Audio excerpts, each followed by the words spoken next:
What's up everyone, Lance Hedrick here, and today we're going to take a look at the Joepresso.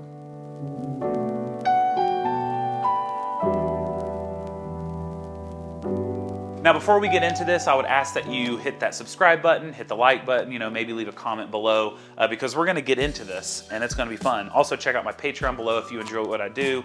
Have tiers all the way down to $1 up to whatever essentially you're wanting in order to help me out with this, with my production, with equipment, with purchasing coffee, etc. So thank you very much and let's continue. So the Joepresso, they reached out to me, they sent me this attachment which is for an Aeropress. That is supposed to kind of help you emulate the creation of espresso. Obviously, you're not going to be able to completely emulate it because you're just not able with the Aeropress, with how wide that surface area is, to create 9-bar pressure with your arm or even 6-bar pressure. But you're able to get enough pressure to create a little bit of crema and make something fun. So what this comes with are a few different styles of baskets. You got this deep boy, all right?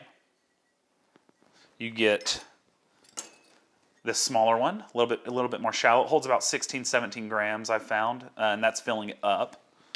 And then you have this pressurized basket, which this will create that kind of faux crema if you really want to have that foam on top. It's not truly crema, but it'll create a little bit of that. So you have the pressurized basket as well. And then it comes with this attachment, so you can actually attach the basket to the Aeropress, and a little gasket, which obviously you should know what a gasket is for if you know anything about espresso. So it's going to keep a nice tight suction, a nice seal against the Aeropress. And then they also send you this screen. And I'm going to just go ahead and say this is the #1 flaw with this. This screen's kind of wonky. I don't understand why they send this. The idea is understood. You want a screen on top, kind of like in your Flare Pro 2 or whatever you have, in order to disperse the water over the grounds. But here's an obvious issue. When this goes in, look how loose that is. So once I fill this with coffee and put this on top and pour water in, water is immediately going to go around this screen and into the bed. As you start to pressurize it, water's going to want to just go around the edges and not through the screen. Why would it? It's harder to get through those holes than to go around the multiple millimeter distance around the edges. So I went ahead though, gave it the benefit of the doubt. I brewed some with this, and as I expected, they were all kind of subpar, and it was really messy. There were grounds all over the top of the screen at the end, like it kind of became one with the puck itself. It was just not ideal. So, but I love this idea. I love that you can take the basket, you can put it inside of this head, you can throw the gasket in there, and then watch. I love this. It's very memeable, right? So now we have like our own little lever espresso machine, or like another, honestly, like the bike pump espresso machine, but with a much wider piston. Anyway, so I thought this was really cool, and I wanted to figure out a way to make it better because I was not enjoying this stinking little thing. Sorry to be so critical, but wow. All right, so I started to think, how can I make this better? How can I make something similar to espresso, but it has a good distribution of water and not this thing? And so I started to look around my kitchen, my coffee bar area, and what I stumbled upon, actually I thought of it and I found it, was a mesh filter I had from Cafe Concetto for the Aeropress. It's a mesh filter. And so this, I decided, let's see if this fits in here. So I got the gasket, I put this in here, and I tossed this right on top. And then I took this, put it in, and I decided, let's try this out. I'm going to pour some water through it, and we're going to see how this disperses the water. So here we go.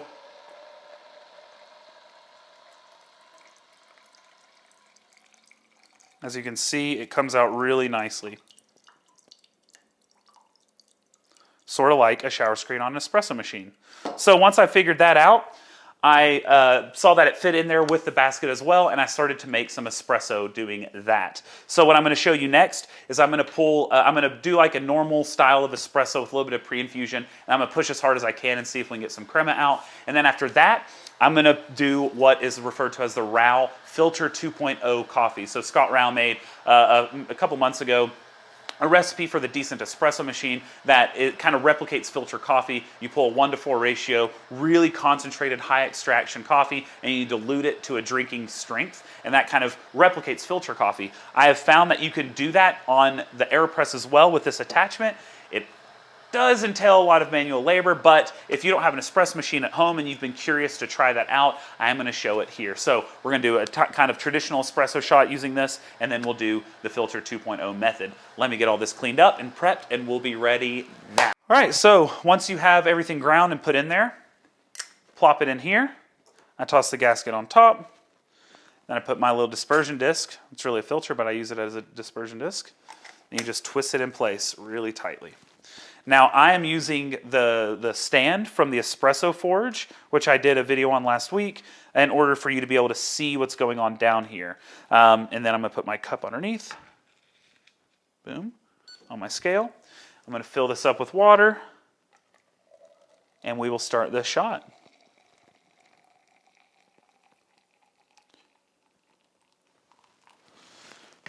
All right. So I place the plunger in. And immediately I'm going to push down to get some pre-infusion going. Now I'm just going to kind of sit here and let that puck swell with some water. I didn't start the timer. Whoops.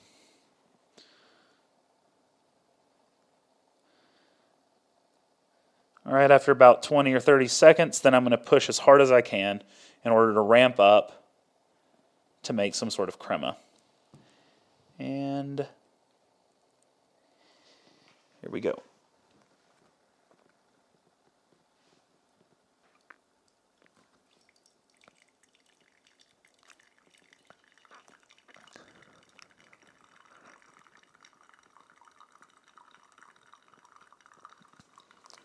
All right. Woo! That was hard. I pushed hard. All right. So as you see, we do have a little bit of espresso with a little bit of crema on top.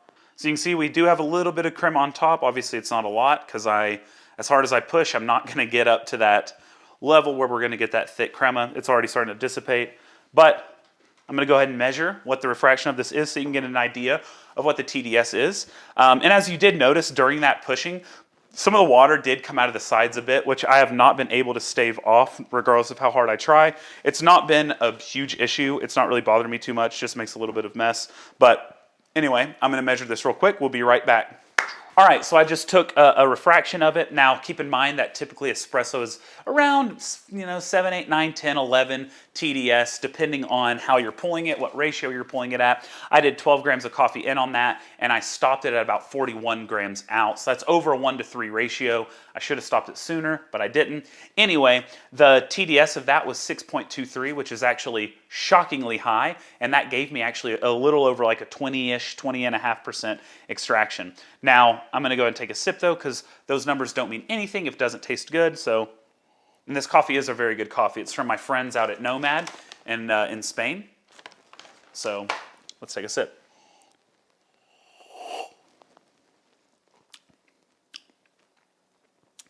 I mean, it's pretty good. It's lacking on body, but that's to be expected in a 12-gram shot. I mean, it's good. It's got incredibly vibrant acidity. A lot of black cherry, a lot of lime. A little bit of cocoa. I mean, tastes good. Again, it's lacking on the texture that you would typically get with espresso, but I mean, it tastes pretty good. And considering the extraction was a little wonky, as you probably saw in the video, I'm very impressed with it. It's not something that would replace a lever machine, obviously, but for people who don't, who might not want to buy an espresso machine or don't have the means to buy one, this attachment makes pretty solid, high-strength coffee. So definitely something to consider if you're in the market for something like that. Granted, I did put a lot of pressure on that in order to achieve this shot. I would say that not everyone would be able to really apply that much force because I'm a big boy. But it does make a pretty good shot. So now I'm going to do the RAW Filter 2.0 method, and we'll just show that whole thing. We'll probably have to zoom through some of it because it takes a little bit, but to give you an idea of what that looks like, I'm going to start pushing pretty quickly because the idea is you want 4 milliliters a second of flow to begin with to saturate the puck quickly. Then you ramp down over the following 8 seconds. At about the 15 to 20 second mark, you're going to go all the way down to just like the idea is 0.1 milliliters a second of flow for 90 seconds. So what I'm going to do at that point is I'm just going to kind of hold the plunger in place so it's not moving up, and essentially that will be forcing water through the puck at a consistent rate. I'm going to hold that till about 90 seconds, and then I'm going to push as hard as I can until I hit my goal ratio of 1 to 4. Then after that, I'll dilute it to a drinking strength. So it is labor intensive, but you'll be able to get that filter coffee that people are able to replicate on the decent espresso machine using just a $20, $30 Aeropress and the Joepresso attachment. So let me get that all prepared and we'll be right back. All right, so I've prepared the Filter 2.0, really finely ground coffee. I WDT'd. I did not tamp, I just tapped really hard on the table to kind of like pre-tamp it. Placed it in, put the screen on top, screwed it in. Now I'm gonna take some boiling water, fill this up. All right, and now we'll plunge. So I'm going to start off with a high flow rate, and now I'm going to slow down. And essentially I'm just going to hold it right here with a really slow flow rate for the next 90 seconds. All right. All right, so there we have it, with the Filter 2.0, with a yield of 48 grams on a 12-gram dose. You start off with a heavy flow rate going through, taper off down to where you're just kind of holding the plunger in place so that the water column is still just barely moving based off of the residual force from you pushing down. And then after 90 seconds, push as hard as you can until you hit your weight. Now we're at a 48-gram output, and we're going to dilute it with about 120 grams of water to where we have a good drinking strength.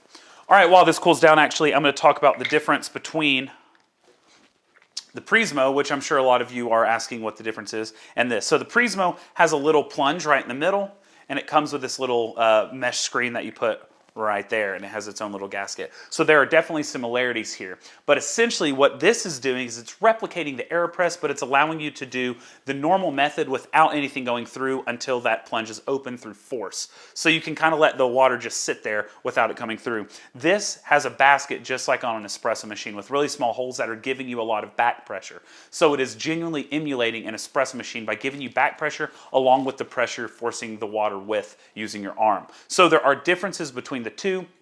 You can probably do something similar like the Filter 2.0 with this. It just may not be able to give you exactly the same outcome because you're not really using a basket. You're just tossing in grounds onto a filter right here and pushing through. So there are obvious differences there. Both really great. I love the Prismo for what it gives me, and I like the Joepresso for what it allows me to do in emulating espresso-style recipes. Anyway, I think we gave this enough time. We'll give this just a little sip, see how it tastes, but fantastic. It tastes just like a cup of filter coffee. It has a pretty heavy body, has really nice acidity to it, really nice sweetness. But yeah. So the Joepresso, a little suspect logo, but it is what it is. If you're interested in making or replicating espresso-style recipes on your Aeropress, I do actually recommend getting this. Just don't use this thing. It doesn't make sense. It's not big enough. It doesn't make sense.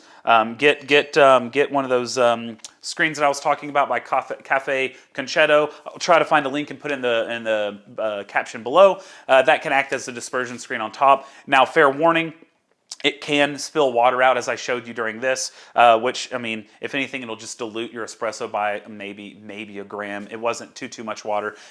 Be very particular in how you place the gasket in. There was a take here that is not in the final cut, obviously, where I did not have the gasket set properly and water was kind of spilling out. So you want to make sure the gasket is set in there well. You want to make sure that you clean it so the gasket doesn't get fragile or have any tears in it. But other than that, I think this is a cool accessory, especially if you're someone on a tight budget, or if the Aeropress is your go-to, or if you want espresso on the go. This is something that is super easy, doesn't take any paper filters, though you can cut one out to put on the bottom to clean up your espresso. Anyway, Hope you enjoyed this video. If you have any comments or questions, please leave them below.